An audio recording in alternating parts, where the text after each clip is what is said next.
Hello friends, welcome to Kannada recipes ಚಾನಲ್ಗೆ ಸ್ವಾಗತ. ನಾವು ಪೆಪ್ಪರ್ ರೈಸ್ ಅನ್ನ ಮಾಡೋಣ. ಇದು ಮಿಕ್ಕಿರೋದು ಅನ್ನದಲ್ಲೂ ಮಾಡ್ಕೊಬೋದು, ತುಂಬ ಟೇಸ್ಟಿಯಾಗಿ ಬರುತ್ತೆ. 1 ಕಪ್ ಅನ್ನ ತೊಗೊಂಡಿದ್ದೀನಿ.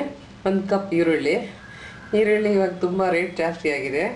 ಇದು ಈರುಳ್ಳಿ ಜಾಸ್ತಿ ಹಾಕಿದ್ರೆ ತುಂಬ ಟೇಸ್ಟಿಯಾಗಿ ಬರುತ್ತೆ. ಇದು 1 ಟೇಬಲ್ ಸ್ಪೂನ್ ಪೆಪ್ಪರ್ ಪೌಡರ, ಕರಿಮೆಣಸಿನ ಪೌಡರ್. ಇದು ಒಣಗಿದ ಮೆಣಸಿನ್ಕಾಯಿ ಕಟ್ ಮಾಡ್ಕೊಂಡಿದ್ದೀನಿ. ರುಚಿಗೆ ತಕ್ಕಷ್ಟು ಉಪ್ಪು ನೋಡ್ಕೊಂಡು ಹಾಕ್ಕೊಳ್ಳಿ, ಅನ್ನದಲ್ಲೂ ಇರುತ್ತೆ. ಮಾಡೋ ವಿಧಾನ ಹೇಗಂತ ನೋಡ್ಕೊಳ್ಳೋಣ ಫ್ರೆಂಡ್ಸ್. ಒಂದು ಪ್ಯಾನ್ ಇಟ್ಕೊಳ್ಳಿ.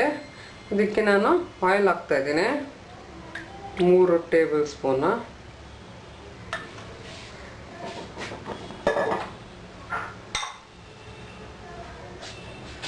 ಇದಕ್ಕೆ ಈರುಳ್ಳಿ ಹಾಕ್ಕೊಳ್ಳೋಣ.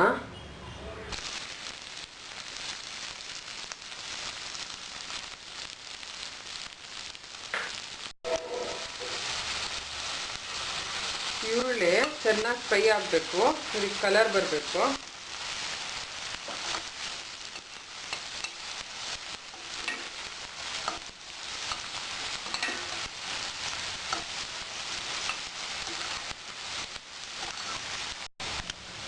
ನೋಡ್ಬೋದು, ಇದಕ್ಕೆ ಕಲರ್ ಬಂದಿದೆ, ಚೆನ್ನಾಗಿದೆ.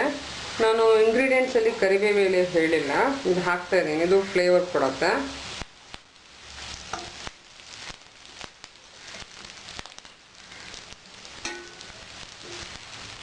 ಚೆನ್ನಾಗಿ ಫ್ರೈ ಆಗಲಿ ಇದು.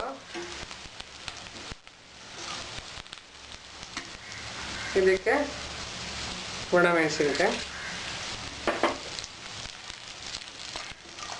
ಇವಾಗ ಫ್ಲೇಮ್ ಲೋ ಮಾಡಿಕೊಡಿ.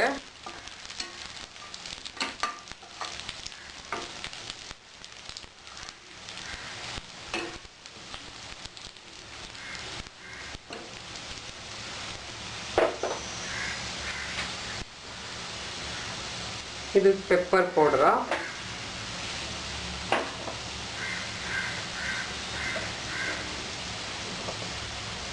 ಉಪ್ಪು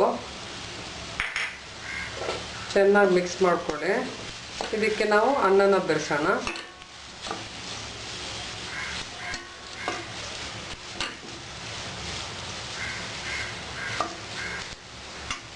ಇದಕ್ಕೆ ನಾನು ಅನ್ನ ಹಾಕ್ತಾಯಿದ್ದೀನಿ.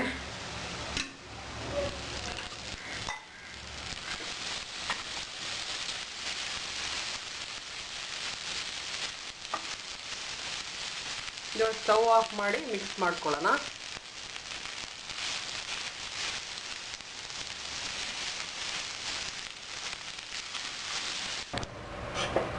ಇದು ನೋಡ್ಬೋದು, ಚೆನ್ನಾಗಿ ಮಿಕ್ಸ್ ಆಗಿದೆ. ಇದನ್ನು ಪ್ಲೇಟ್ ಮಾಡ್ಕೊಳ್ಳೋಣ.